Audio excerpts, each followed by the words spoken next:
Dans une modeste maison de Melford, dans l'Oregon, USA, se jouait une tragédie qui allait bouleverser la vie de plusieurs familles et marquer la communauté des années à venir. Une nuit d'octobre 2017, des tensions latentes et des rancunes profondes vont culminer avec tellement de violence. Ce drame familial, tissé de conflits internes, un père empêchant sa fille de voir son petit ami, va se solder par un meurtre mais hyper violent et froid. Comment cette famille a pu en arriver là, c'est ce que nous allons voir malheureusement dans cette vidéo. Allez, c'est parti! Aaron Friard, 50 ans, était un homme résolu à offrir une vie stable à ses 3 filles, après le décès prématuré de leur mère. Il s'est installé dans une maison modeste de Melford, aux États-Unis, et il faisait de son mieux pour jongler entre son rôle de père et ses responsabilités professionnelles. Ce n'est pas toujours facile d'avoir son travail et d'élever 3 filles. Aaron était connu pour son comportement strict et discipliné. Certes, il était strict et discipliné, mais il aimait profondément ses 3 filles et il pensait que justement en mettant un cadre familial strict, elles seraient mieux élevées. Car oui, il faut y penser, Aaron n'a plus sa femme. S'il était protecteur et aimant envers ses filles, il imposait donc des règles fermes. Ellie Friard, 15 ans, était une adolescente brillante mais tourmentée, et c'est la fille d'Aaron. Depuis quelque temps, son comportement avait changé. Ses notes baissent et elle s'éloignait progressivement de ses activités scolaires, communautaires et même de sa famille, c'est-à-dire de son père et de ses sœurs. Ce bouleversement coïncidait avec sa relation avec Gavin McFarlane, un jeune homme de 19 ans qui exerçait sur elle une influence troublante. Malgré les mises en garde répétées de son père qui sent que ce n'est pas un jeune homme de bonne influence, elle veut voir absolument son petit ami. Oui, Ellie était aveuglée par ses sentiments et voyait en Gavin un refuge face à l'autoritarisme de son père. Gavin McFarlane était un jeune homme marqué par une enfance très instable. Il avait été abandonné par ses parents. Il avait grandi dans un environnement de négligence et de chaos. Malgré son charme apparent, Gavin était manipulateur et portait en lui une colère sourde. Il voyait en Ellie, sa petite amie, à la fois une partenaire et un moyen de combler son vide affectif. Leur relation était marquée par une intensité qui frôlait l'obsession. Nous sommes là dans un amour d'adolescent extrêmement passionnel et fusionnel. Il y a aussi Russell Jones. Il a 22 ans. C'est un ami de Gavin. Il est désœuvré et très influençable.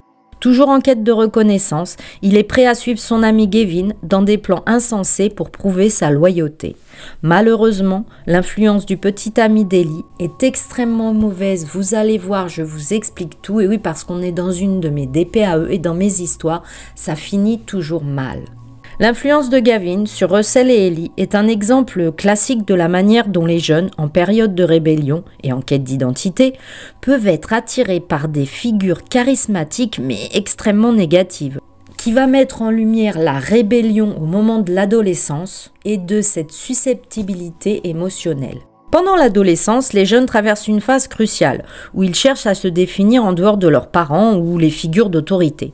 Cette période de quête d'identité les rend particulièrement vulnérables aux influences extérieures, surtout celles qui semblent offrir un mode de vie ou des valeurs en opposition avec celles qu'ils rejettent. Et donc, Russell et Ellie, en plein processus de rébellion, rejettent probablement les règles établies ou le cadre familial. Ellie rejette son père. Gavin, en incarnant un style de vie plus libre ou marginal, devient un modèle alternatif, attirant par sa capacité à défier les normes. De plus, Gavin, le petit ami, est probablement une figure capable de capter l'attention et l'admiration de ces deux-là. Il représente un mélange de danger, de liberté qui fascine ces deux jeunes en quête de frissons et de validation.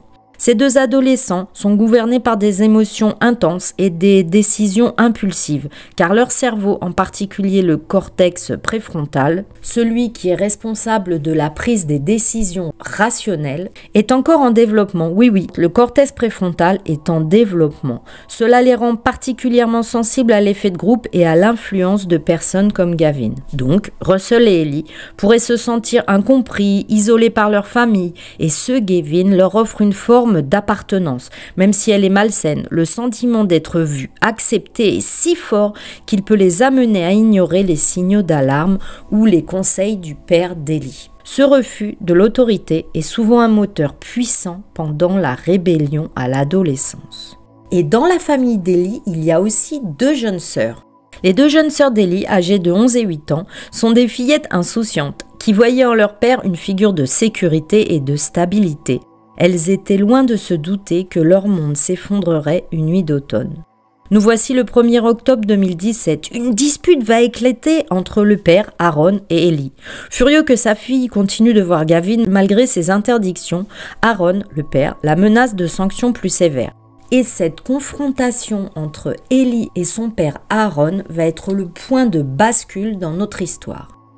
Et oui, cette confrontation marqua un point de non-retour pour Ellie, qui envoya des messages frénétiques à Gavin, l'implorant de venir la chercher. Selon les procureurs, c'est à ce moment-là qu'ils commencèrent à planifier l'assassinat d'Aaron, le père. Gavin et Russell, les amis, se trouvèrent ce soir-là pour préparer leur plan macabre avec Ellie. Ils récupérèrent une batte de baseball et une bâche, prévoyant de se débarrasser du corps du père d'Ellie dans cette bâche. L'idée était simple, surprendre Aaron, le père, pendant son sommeil et l'éliminer avant qu'il ne puisse riposter. Ellie, bien qu'également impliquée, prétendra plus tard ne pas avoir voulu assister à cet acte. Nous sommes le 2 octobre 2017, à 5 h du matin. Les 2 amis d'Ellie, Gavin et Russell, arrivent en voiture comme vous le voyez sur les images. Ils vont passer par cette fenêtre, la fenêtre de la maison d'Aaron. Gavin, armé de la batte de baseball, s'est introduit dans le salon où Aaron s'était endormi sur le canapé. Sans sommation, il s'acharna sur lui avec une violence extrême. Aaron hurlait, il frappait davantage, laissant le père de famille sans vie sur le canapé. La fillette, âgée de 11 ans, se réveilla et sortit timidement de sa chambre. Apeurée des cris, elle se précipita pour réveiller sa petite sœur et rester avec elle. Pendant ce temps, Gavin, aidé par Russell, enveloppait le corps d'Aaron dans la bâche comme il l'avait prévu et le transportait hors de la maison. Ellie, témoin de la scène, restait silencieuse, les yeux vides, sans le moindre effet de regret ou de compassion envers son père. Ils avaient pris la voiture d'Aaron et après avoir abandonné le corps d'Aaron dans une zone boisée, ils laissèrent la voiture. Gavin, Russell et Ellie quittèrent les lieux. Ils furent rapidement aperçus dans une rue par la police. Alertés par la petite amie d'Aaron, je vous explique tout. En effet, les 2 autres filles d'Aaron, et elles avaient appelé la petite amie de leur père. En effet, les 2 autres filles d'Aaron étaient restées tapies dans leur chambre apeurées. Elles avaient attendu que la maison soit vide, elles sont descendues dans le salon et elles ont trouvé du sang partout dans la maison. Elles voyaient bien que leur père n'était pas là, ainsi que leur sœur, et elles vont appeler la petite amie de leur père. Les 3 suspects, Ellie, Gavin et Russell, furent arrêtés et conduits au poste de police. Lors des interrogatoires, Ellie raconta une version des faits où elle présentait son père comme un homme abusif, un tyran. Elle dira aux policiers « Mon père est très contrôlant, il est violent, verbalement, émotionnellement. Quelquefois, quand je faisais quelque chose qu'il n'aimait pas, il m'attrapait par là. » Elle indique sa gorge. « Et il me plaquait contre le mur. » Cependant, les preuves, notamment les blessures infligées à Aaron, son père, et les témoignages des jeunes sœurs contredisaient ce récit. Russell, sous pression, finit par avouer avoir aidé Gavin à se débarrasser du corps. Il va guider les autorités jusqu'au site où le corps fut retrouvé. Enfin, la famille avait retrouvé le corps et elle allait pouvoir faire son deuil. Gavin McFarlane a plaidé coupable de meurtre et a été condamné à la prison à vie. Il sera éligible à la libération conditionnelle en 2043 à l'âge de 45 ans. Russell Jones a plaidé coupable de complot en vue de commettre un meurtre. Il a été condamné à 15 ans de prison. Il sera libéré en avril 2031 à l'âge de 35 ans. Et enfin, Ellie Friard, la fille d'Aaron, a plaidé coupable de complot en vue de commettre un meurtre. Elle a été condamnée à 25 ans de prison. Elle sera admissible à la libération conditionnelle en 2041 à l'âge de 39 ans. Donc non, pour ces 3-là, perpète, ce n'est pas du tout perpète. Cette histoire montre comment une personne charismatique mais toxique, le petit ami, peut avoir un impact mais dévastateur sur des jeunes gens en quête d'identité. Cela souligne aussi l'importance de protéger des adolescents des influences négatives, surtout lorsque leurs émotions sont exacerbées et complexes, que leur cerveau n'est pas encore fini de se construire et qu'ils sont en pleine phase de rébellion et de vulnérabilité. Aujourd'hui, les deux jeunes sœurs d'Ellie tentent de reconstruire leur vie, portant le fardeau de cette nuit horrible où elles ont vu du sang dans toute la maison, où elles ont entendu les hurlements. Heureusement, elles sont épaulées par leur famille et des professionnels de la santé. Voilà, cette histoire, l'histoire que je viens de raconter est totalement finie. Maintenant, je vais parler avec mes fidèles abonnés qui, dans les vidéos précédentes, m'ont posé des questions et je vais y répondre maintenant. Je vais aussi blablater sur l'histoire, mais si cela ne t'intéresse pas de m'entendre discuter avec mes abonnés, c'est maintenant, il faut que tu zappes. Bon bah d'abord, dis-moi si tu connaissais cette histoire horrible d'adolescent, et là moi je m'énerve, j'en ai ras-le-bol, je n'en peux plus, mais comment se fait-il que tous ces adolescents ou ces jeunes adultes ne supportent pas l'autorité? Alors moi non plus, tu vas te dire la CC étant ado, moi j'étais une grosse rebelle, hein. J'ai fait la totale, hein. Je fumais, j'avais des jeans troués, j'adorais les copines qui se maquillaient, mais on en reste là dans la rébellion, tu vois, c'est du petit niveau. Eux, quand les parents... Ah oui, j'ai oublié de te dire aussi, mes parents étaient très très cool. Hein. Genre artistes, tu vois, un peu perchés. Et du coup, bah, j'avais aucune interdiction en fait. Hein.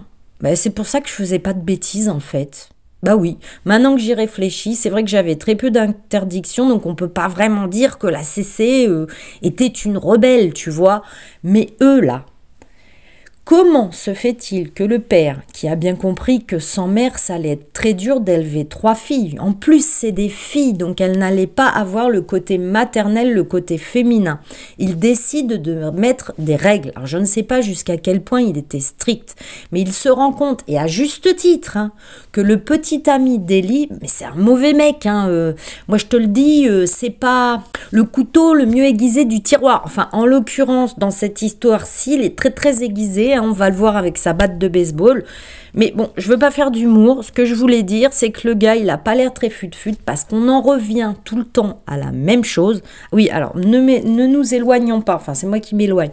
De un, bah, je voulais te dire que c'est dingue ce nombre d'adolescents et de jeunes adultes qui ne supportent pas l'autorité parentale et qui vont jusqu'à tuer. Parce qu'on a même vu une histoire où un gamin, on lui coupe sa console, il tue les 2 parents.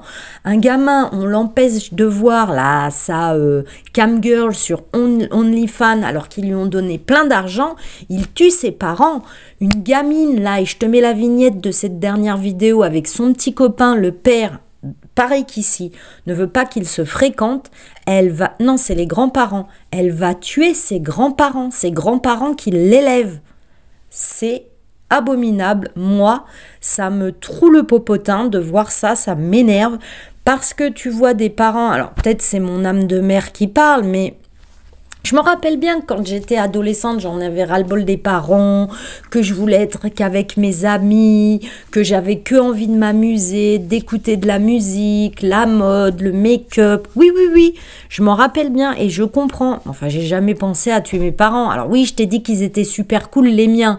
Mais quand même, ça m'énerve. Dis-moi ce que tu en penses et dis-moi si tu ne penses pas que quand même dans la vie, il faut être un minimum cadré, les enfants, pour avancer.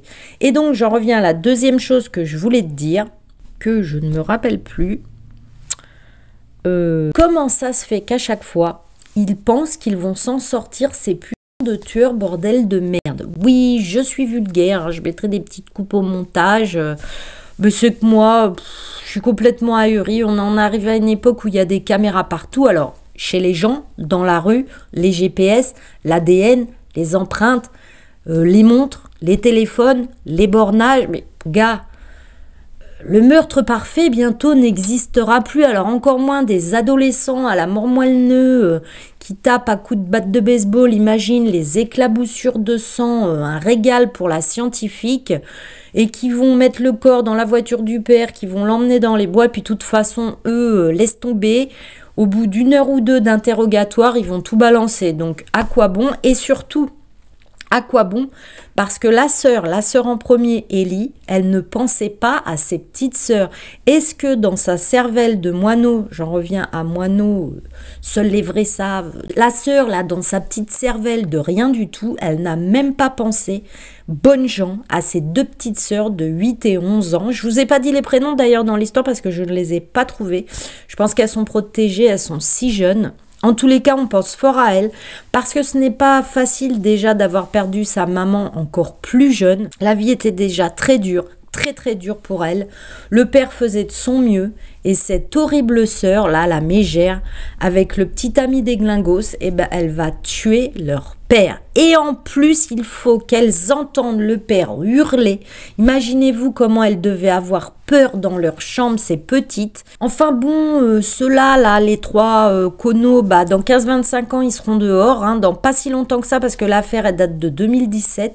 Si en plus, ils se tiennent bien, et bah, si ça se trouve, vers 28-30, 2028-30, ils sont dehors, oui. Trêve de blabla sur cette affaire et je vais faire très vite. Pour me faire plaisir, pense à t'abonner. Tu peux me rejoindre sur Cécile Story One, oui, car j'ai un Instagram où j'y suis tous les jours. Et puis, bah, si tu as kiffé sur cette histoire, bah, partage-la à quelqu'un d'autre de ta famille. C'est juste en dessous la flèche. Partager. Big up à mes diamants, à mes zigs, parce que bah, vous m'écrivez beaucoup dans les commentaires, on parle de plein de choses, et vous êtes vraiment mais des chouquettes. Hein. Pourquoi je vous appelle chouquette? Il faut que vous sachiez que c'est une de mes pâtisseries préférées. En tous les cas, j'aime trop discuter avec vous dans les commentaires et pour l'instant, je réponds à tout le monde. Sport et météo, on va faire très vite. Je fais toujours mes 5 km. Je pense que là, d'ici janvier, ça va aller mieux au niveau de mes épaules et merci de vous en inquiéter. Et la météo, je n'ai même pas envie de t'en parler. Je ne sais plus si je vous en ai parlé d'un super film, Thanksgiving, la semaine de l'horreur. Non mais alors si tu peux le voir, il faut que tu le regardes. C'est un mix entre Destination Finale que j'adore et Happy Birthday ou Souviens-toi l'été dernier. J'ai adoré ce film et je peux même dire, moi en grande fan de films d'horreur, d'épouvante, catastrophe, tout ce qui est horrible. J'adore les films policiers aussi, les films de voyous, mais là, plus dans la catégorie épouvante, horreur. Je pense que c'est mon film préféré de l'année 2024. Alors, il était temps, hein, parce que je l'ai vu mi-fin décembre. Il était temps que j'ai un super film à vous proposer. Je pense fort à vous en ce fin d'année, début 2025. Hein. Si ton fils ou ta fille a une ou un petit ami qui te plaît pas du tout, bon, explique-lui pourquoi, essaye de lui ouvrir les yeux, mais alors surtout ne l'empêche pas de le ou la voir, cela pourrait te précipiter vers un avenir très sombre. Renseigne-toi sur ce ou cette petite amie, parle-en à ta famille, à une assistante sociale, parle-en à tout le monde et surtout pense à regarder derrière toi. D'ici la prochaine fois, mes diamants, moi comme d'habitude, je vous envoie de la douceur. On a besoin là, hein. On est dans une transition, fin d'année, nouvelle année. Prends cette douceur. Si t'as rien eu dans ta journée de cool, ça c'est pour toi. Ça traverse l'écran, ça te réchauffe. Prends. Et moi, d'ici la prochaine fois, bah, comme d'habitude, je te dis bye bye!